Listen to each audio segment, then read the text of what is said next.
ഞാൻ അൻസു പുനവേലിയിൽ നിന്ന് വരുന്നു.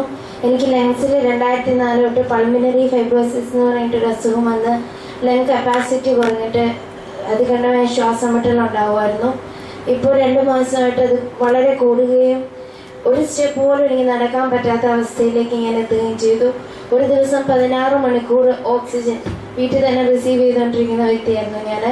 അങ്ങനെ ഒരു അവസ്ഥയിലെത്തി. ഡോക്ടേഴ്സ് എല്ലാവരും പറഞ്ഞു ഞങ്ങൾക്കൊന്നും ചെയ്യാനില്ല എന്നുള്ള അവസ്ഥയിലെത്തി. ICUവിൽ ഒരു മാസത്തിനുള്ളിൽ തന്നെ ഞാൻ 4-5 പ്രാവശ്യം ഹോസ്പിറ്റലിൽ അഡ്മിറ്റായി ട്രീറ്റ്മെൻറ്റ് എടുത്തുകൊണ്ടിരിക്കുമായിരുന്നു. പക്ഷേ ദൈവത്തിൻ്റെ കൃപയാൽ ഇന്ന് എനിക്ക് ഒത്തിരി ബെറ്ററായിട്ട് തോന്നുകയും എനിക്കിപ്പോൾ ഞാൻ അച്ഛൻ്റെ അടുത്ത് വിളിച്ച് പറഞ്ഞായിരുന്നു. അച്ഛൻ ഫോണിൽ കൂടെ പ്രാർത്ഥിക്കുകയും എടുക്കുകയൊക്കെ ചെയ്തു. ഈ 2 ഇരട്ട പിള്ളേരാണുള്ളത്, കൊച്ചു കുഞ്ഞുങ്ങളാണ്. എൻ്റെ ഈശോയെയും പ്രാർത്ഥിച്ചു അവരുടെ കാര്യമെങ്കിലും നോക്കാനായിട്ടുള്ള ശക്തി എനിക്ക് തരണമെന്ന് പറഞ്ഞു. ഇന്ന് എനിക്ക് അവരുടെ കാര്യം നോക്കാനായിട്ട് പറ്റുന്നുണ്ട്. ഒരു കുഴപ്പമില്ലാതെ നടന്ന് എല്ലാ കാര്യങ്ങളും ചെയ്യാനായിട്ട് സാധിക്കുന്നു. എന്നെ അനുഗ്രഹിച്ച് എൻ്റെ ഈശോയ്ക്ക് കൂടാനുകൂടി തന്നു.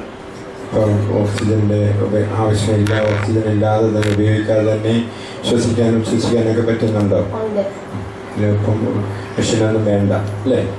ഡോക്ടേഴ്സ് പറഞ്ഞത് വെച്ചോളാൻ പറഞ്ഞു. പക്ഷേ എനിക്കൊരു കുഴപ്പം എങ്ങനെ തോന്നുന്നില്ല. ദിവസം 16 മണിക്കൂർ ഓക്സിജൻ കൊടുക്കണമായിരുന്നു അവർക്ക്. ഇതൊക്കെ സാധ്യമാണോ? അതുപോലെ തന്നെ പല മാസത്തിലൊരിക്കലെങ്കിലും ആശുപത്രിയിൽ പോകണം, ICU കയറണം, ഇങ്ങനെ പലതും. ദൈവത്തിലുള്ള വിശ്വാസം, അടിയുറച്ച വിശ്വാസം. എനിക്ക് 2 കുഞ്ഞുങ്ങളെ തന്നിട്ടുണ്ട്. ഈ കുഞ്ഞുങ്ങളെ നോക്കാനുള്ള ഉത്തരവാദിത്വം അത് ആരുടേതാണ്? കുഞ്ഞ് ആരുടേതാണ്? കുഞ്ഞ് തമ്പുരാൻ്റേതെങ്കിൽ തമ്പുരാൻ ആ കുഞ്ഞിനെ നോക്കേണ്ട ഉത്തരവാദിത്വമുണ്ട്. അമ്മ ജീവിച്ചിരിക്കുകയും അമ്മ ആരോഗ്യമുള്ളതാകുകയും ചെയ്യേണ്ടത് ആവശ്യമുണ്ട്. വിശ്വാസത്തോടുള്ള പ്രാർത്ഥന ഈ അമ്മയെ ആരോഗ്യമുള്ളതാക്കി. നമുക്കും പ്രാർത്ഥിക്കാം. നമ്മുടെ ജീവിതത്തിൽ ദൈവത്തിൻ്റെ അഭിഷേകം, കർത്താവിൻ്റെ സാന്നിധ്യം വേണം. ചെറിയൊരു കാര്യങ്ങൾ വരുമ്പോൾ പലപ്പോഴും കംപ്ലൈൻ്റ് ആണ്. എല്ലായിടത്തും മഴ, നമുക്ക് ചുറ്റും മഴ പെയ്തിട്ടുണ്ട്, നമുക്ക് മാത്രം മഴയില്ല, നമുക്ക് മാത്രം മഴയില്ല. മഴ പെയ്യണമെന്ന് എത്ര പേര് ആത്മാർത്ഥമായിട്ട് ഉള്ളു തുറന്ന് പ്രാർത്ഥിക്കുന്നു. ഇവരുടെ പിള്ളേർക്കും എല്ലാം ജോലിയായി. എന്നോടൊപ്പം വിസ അപ്ലൈ ചെയ്തവരൊക്കെ കിട്ടി, എനിക്ക് മാത്രം കിട്ടിയില്ല. കംപ്ലൈൻറ്റുകളാണ് പ്രാർത്ഥനയേക്കാൾ നമുക്ക് കൂടുതൽ. നമ്മുടെ ജീവിതത്തിൽ വിശ്വാസത്തോടെ പ്രാർത്ഥന. വരാൻ പറഞ്ഞാൽ വരാൻ, പോകാൻ പറഞ്ഞാൽ പോകാൻ. എൻ്റെ കീഴിൽ അത് ജോലിക്കാരുണ്ട് എന്ന് ശതാധിപൻ പറഞ്ഞുവെങ്കിൽ തമ്പുരാന്റെ കീഴിൽ എല്ലാ ശക്തികളും അവന്റെ കീഴിലാണ്. ചോദിച്ചൊള്ളുക, തരും. ഈ ദിവസങ്ങളിൽ നമ്മുടെ വിശ്വാസം വളരണം പ്രിയപ്പെട്ടവരെ.